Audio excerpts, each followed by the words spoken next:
हे तुमचं म्हणणं मला समजलं, तुमचं कन्फ्युजन समजू शकतं मला, की मी तुम्हाला सांगतोय की कॅन्सर 4थ्या स्टेजमध्ये आहे, कॅन्सर बरा होणार नाही, आणि मी तुम्हाला सांगतोय की पॅलिएटिव्ह ट्रीटमेंट करू, केमोथेरपी देऊ. हे कन्फ्युजन बरोबर आहे.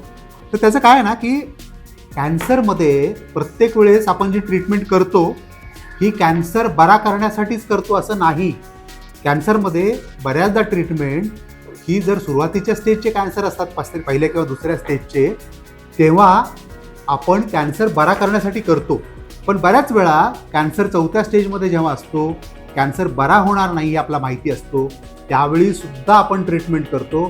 त्याला आपण पॅलिएटिव्ह केअर म्हणतो. पॅलिएटिव्ह केअर म्हणजे काय, की कॅन्सर झालाय, कॅन्सर पसरलाय, 4थ्या स्टेजमध्ये आहे, हे वास्तव मान्य करून जी परिस्थिती आहे त्या परिस्थितीमधून मार्ग काढणे, किंवा पेशंटचं जे काय आयुष्य राहिलेलं आहे त्या आयुष्यामध्ये त्याच्या वेदना कमी करणे, त्याला होणारा त्रास कमी करणे, त्याचं आयुष्य थोडंफार जास्त दिवसांनी वाढवणे, आणि जे वाढवलेलं आयुष्य आहे ते वेदनादायी राहणार नाही याची काळजी घेणे. त्याच्या वेदना जे काय आहे त्या आयुष्याला चांगल्या क्वालिटीमध्ये त्याला जिवंत ठेवण्यासाठी जे प्रयत्न केले जातात त्याला पॅलिएटिव्ह केअर म्हणतात. त्याच्यामुळे तुम्हाला असं वाटतंय की 4थ्या स्टेजचा कॅन्सर आहे तर कशाला उपचार करायचे, असं नाही आहे.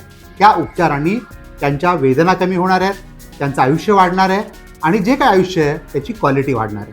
त्याच्यामुळे आपल्याला कॅन्सरमध्ये पॅलिएशन ही ट्रीटमेंट करायला लागते. आणि एक लक्षात ठेवा, आयुष्य किती दिवस जगलो याच्यापेक्षा आयुष्य किती कमी वेदनेनं आणि किती चांगल्या क्वालिटीने जगलो यालाही कॅन्सरमध्ये महत्त्व असते, आणि म्हणूनच आपल्याला पॅलिएटिव्ह ट्रीटमेंट ही करायला लागते. धन्यवाद.